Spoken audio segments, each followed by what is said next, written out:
회차가 거듭될수록 재미와 흥미를 더해가고 있는 낮과 밤이 다른 그녀입니다. 그 어떤 드라마보다도 웃음 포인트가 정말 많은 드라마인데요. 이 드라마를 보면서 출근길 지하철에서 나도 모르게 웃고 있는 나를 발견하게 됩니다.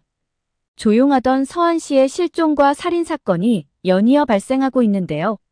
서한지청에서 환경미화원으로 일하고 있던 고나흔 인턴이 어느 날부터인가 무단결근으로 연락도 없이 출근하지 않습니다.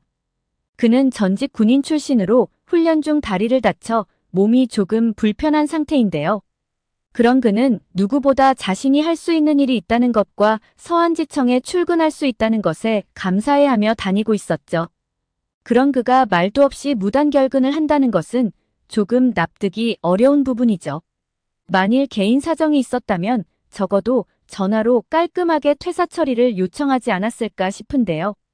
특히 명예를 생명처럼 중시하는 군인 출신이 무단결근으로 해고를 당한다는 것은 더더욱 이해가 어려운 부분입니다.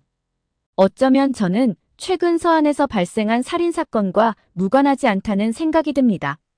또 한 가지 의문인 것은 고나흔 인턴이 실종된 지 일주일 만에 새로운 후임이 들어왔다는 것인데요.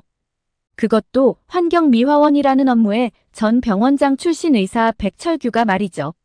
특히나 그는 돈이 없는 것도 아니고 부모로부터 물려받은 병원도 있고 게다가 그 병원의 명예원장으로 이름까지 올려놓은 상태죠. 이것이 우연일까요? 그의 인물 소개란을 보면 그는 잘 나가던 전직 외과 의사로 되어 있는데요. 하지만 어떤 사유로 인해 수술을 할 수 없게 되었고 결국 일선에서 물러났다고 되어 있습니다. 그런데 더 의문인 것은 이상하게 그가 임순의 주변을 자꾸 맴돈다는 것인데요. 일을 한다기보다는 무언가를 캐내고 싶어 하는 것으로 보입니다. 우리가 가끔 일을 하다 보면 저 사람 속을 알 수 없다는 얘기들을 하곤 하는데요. 백철규가 딱 그런 캐릭터로 보이죠. 그런데 여기서 의문점은 그가 어떤 사유로 수술을 할 수 없게 되었냐인데요. 대부분 수술을 할 수 없는 이유에는 크게 두 가지로 볼 수 있을 것 같습니다. 첫 번째로 수술을 하다 자신의 실수로 인해 누군가의 생명이 위험했거나 했을 때 트라우마가 생기는 경우이죠. 두 번째는 어떤 일에 의해 손을 다쳐서 자신의 의지와 관계없이 수술을 할 수 없게 된 상황입니다. 백철규는 여기서 어디에 해당되는 것일까요?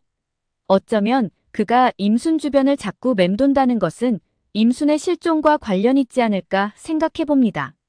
어쩌면 고원 테러범에게 사주를 한 것도 백철규가 아닌가 추측이 됩니다. 계지웅은 고원 테러범이 많은 장소를 두고 굳이 사람들이 다 보는 공개된 장소에서 고원에게 테러를 가하려 한 것이 이해가 되지 않는다고 얘기를 하는데요. 실제 타겟은 고원이 아니라 다른 사람이 아니냐고 말이죠. 그런데 지웅의 예측이 맞았던 것으로 드러났죠. 테러범은 교도관에게 전화를 걸어 계지웅이 다 눈치챘다며 이제 어떡할 거냐고 자신 혼자 죽지 않을 거라며 당장 해결하라는 듯이 압박을 하죠. 그런데 역시 배후들은 무섭습니다. 전화를 빌려준 교도관에게 바로 문자를 보내 자신이 버린 쓰레기는 자신이 치우라는 한 통의 문자를 보내죠. 그리고 테러범은 얼마 후 복통을 호소했고 의무실에 실려갔으나 그곳에서 교도관이 바꿔치기한 약물로 인해 결국 사망하게 되죠. 이때 통화 당시 배후로 보였던 사람의 실루엣과 손에 낀 반지를 볼 수 있었는데요. 그 모습은 흡사 백철규와 비슷해 보였습니다. 물론 멱화되지도 않았는데 범인을 이렇게 쉽게 노출시킨다는 것에 의문을 제기할 수 있고 합리적인 의심일 수 있습니다. 하지만 꼭 고원 테러범 배후가 아니더라도 백철규는 어떤 범죄와 분명 관련은 있어 보입니다. 테러범의 진짜 타겟은 누구였을까요? 계지웅일까요? 아님 임순일까요? 조금 더 지켜봐야 할 것 같습니다. 오늘 영상은 여기까지입니다. 구독, 좋아요는 언제나 제게 큰 힘이 됩니다.